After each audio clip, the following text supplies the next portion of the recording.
Babak baru kasus ijazah Jokowi, Polda Metro Jaya menaikkan status ke tahap penyidikan. Artinya segera ada nama tersangka. Lalu bagaimana kelanjutan perkara ini dan bagaimana pihak Roy Suryo CS menghadapi proses hukum ke depannya? Kami akan diskusikan ini bersama dengan para narasumber. Bergabung saat ini salah satu terlapor kasus ijazah Jokowi, Rismon Sianipar, dan kuasa hukum Presiden ke-7 RI Joko Widodo, Rifai Kusuma Negara. Selamat malam semuanya dengan Tifal, apa kabar? Selamat malam, Rival. Terima kasih Pak semua sudah Rizwan. bergabung bersama kami kali ini.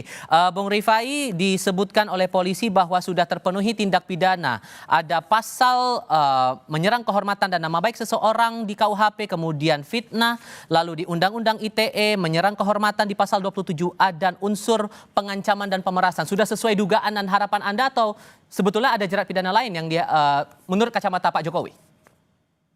Ya, setidaknya dengan sudah naiknya ke penyidikan, paling tidak laporan yang disampaikan Pak Jokowi itu satu mengandung kebenaran. Karena tentunya fakta-fakta ini sudah diverifikasi oleh penyelidik. Yang kedua bahwa apa yang dilaporkan oleh Pak Jokowi juga sudah memenuhi unsur-unsur tindak pidana yang dipersangkakan. Nah, karena itu sekarang naik ke tahap penyidikan dengan tugas utama adalah mengumpulkan alat-alat bukti dan kedua menentukan tersangka. Nah, dari awal kami sendiri tidak pernah ya dengan menghormati asas praduga tidak bersalah, kami tidak mau mendahului siapa terlapor di perkara ini karena kembali lagi Undang-Undang ITE itu sangat luas ya, yang bisa turut serta dilibatkan siapa yang melakukan editing, siapa yang melakukan apa namanya transmissing, siapa yang menyampaikan kalimat-kalimat yang bertendensi fitnah dan pencemaran itu biar diurai secara hati-hati Oke. oleh pihak penyidik, demikian. Sehingga menurut Anda sudah tidak ada celah lagi bagi pihak manapun, terutama dari pihak terlapor, untuk membela diri di sini? Oh tidak, kami tetap menghormati ya nanti siapapun yang akan ditentukan statusnya sebagai tersangka. Tentunya juga dalam sistem hukum ini kita perlu hargai, mereka juga memiliki hak untuk membela diri dengan mengajukan bukti surat, saksi maupun ahli ya. Biarlah persidangan ini berjalan fair, transparan ya, karena kita inginkan juga putusan yang betul-betul bisa dipertanggungjawabkan. Hmm. Dan biar dari putusan ini pun bisa menjadi edukasi hukum bagi masyarakat Indonesia. Jadi kalau kami sendiri, di satu sisi kami sendiri confidence dengan apa yang kami laporkan ya. Kami juga sudah menyajikan alat-alat bukti, tapi juga menurut saya akan lebih baik kalau persidangan ini berjalan secara fair, transparan, dan berimbang. Oke, Bung Rismon, salah satu pasal, oke, terlepas bahwa ini belum ada yang ditetapkan statusnya sebagai tersangka, tapi Anda salah satu pihak yang dilaporkan oleh Pak Jokowi di Polda Metro Jaya dan disebutkan oleh pihak Polda, salah satu unsur pidananya termuat di pasal 310 KUHP tentang menyerang kehormatan dan nama baik seseorang dengan menuduhkan sesuatu hal dengan lisan yang dimaksudkan untuk diketahui secara umum. Menurut Anda masuk akal? Ya, kami sih menghormati ya proses hukum yang berjalan saat ini. Tetapi silahkan saja dibuktikan ya bagaimana kami menganalisa ya, mengkaji secara ilmiah ada ELA, ada penjejakan stempel, lintasan stempel menggunakan sebaran RGB, belum lagi pencocokan citra dengan model AI dan lainnya, dan buktikan saja kalau kami memanipulasi hasil tersebut begitu. Kenapa?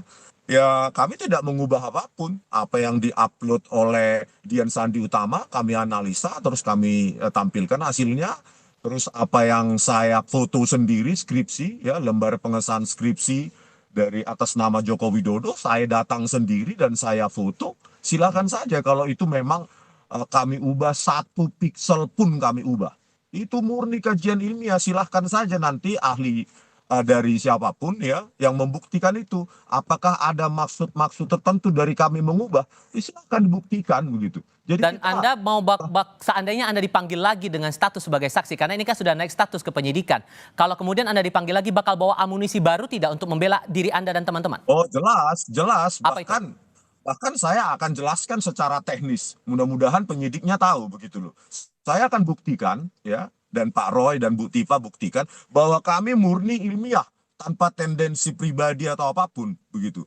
Kalau output dari ilmiah itu mengatakan fake ya, atau tidak otentik atau palsu, ya it is what it is gitu. Jadi jangan langsung didefinisikan itu pencemaran nama baik atau mengubah-ubah.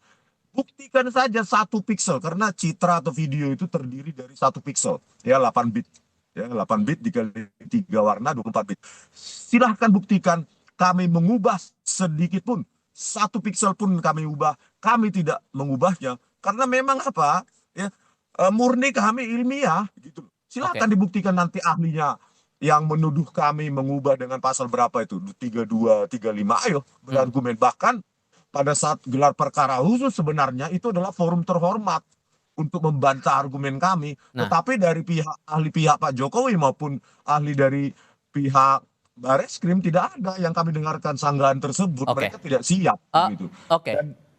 Sorry saya potong di situ. Karena di sisi lain begini Mas Rifai, karena kan belum lama ini sudah kita lihat proses gelar perkara khusus dilakukan di Bareskrim Polri. Sementara saat yang tidak lama setelah itu di Polda Metro Jaya sudah dinaikkan status kasus aduan dari klien Anda ke tahap penyidikan.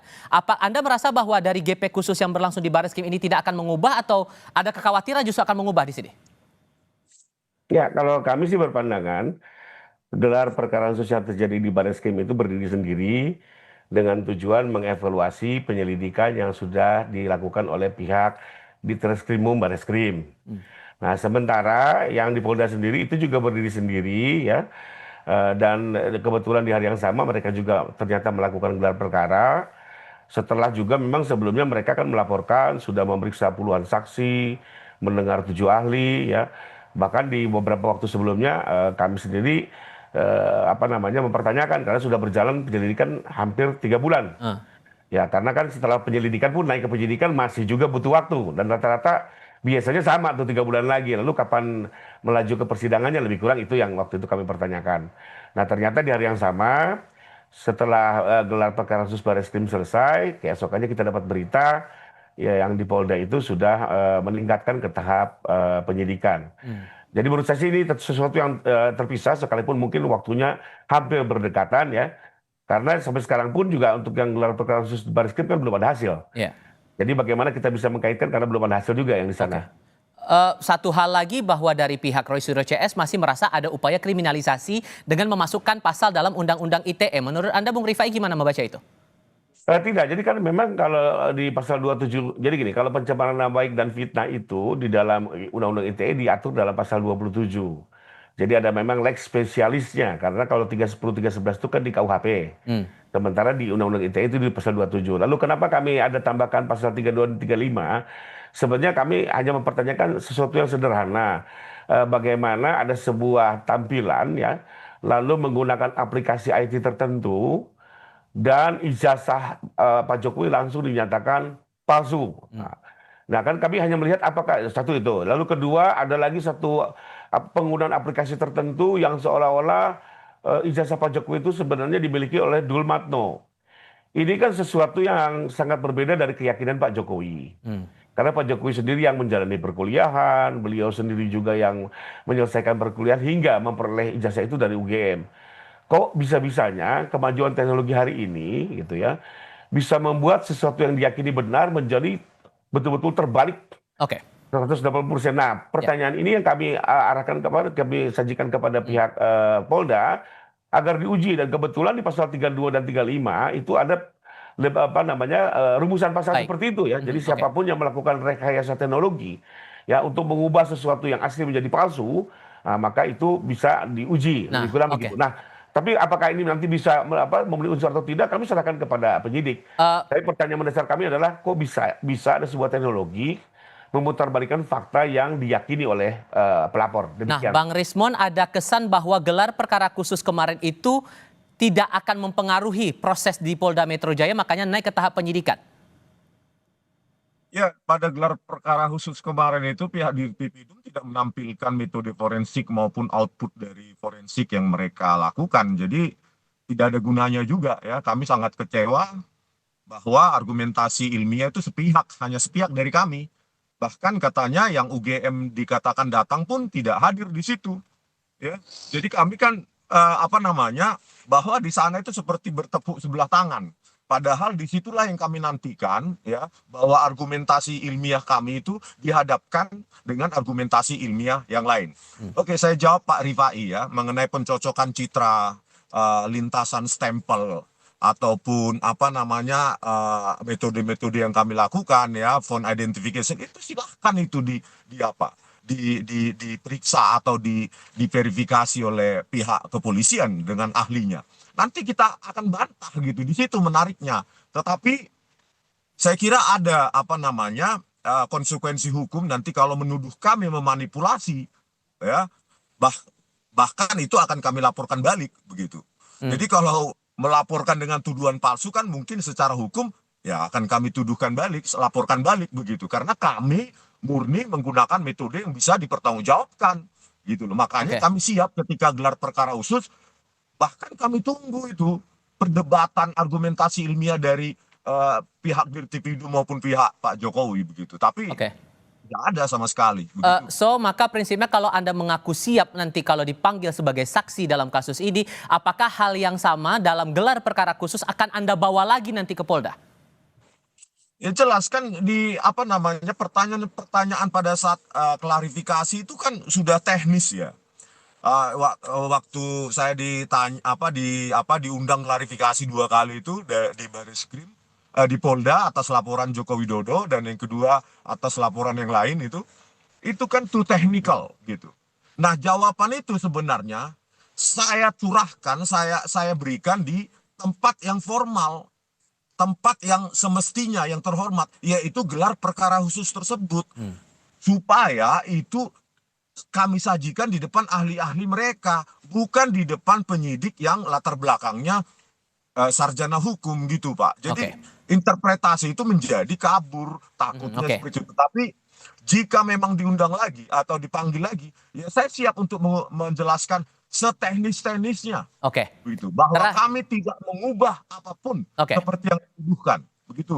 Bung Rifai, singkat saja terakhir, apa yang Anda harapkan dari proses ini? Karena kan ini sudah lama juga perjalanannya.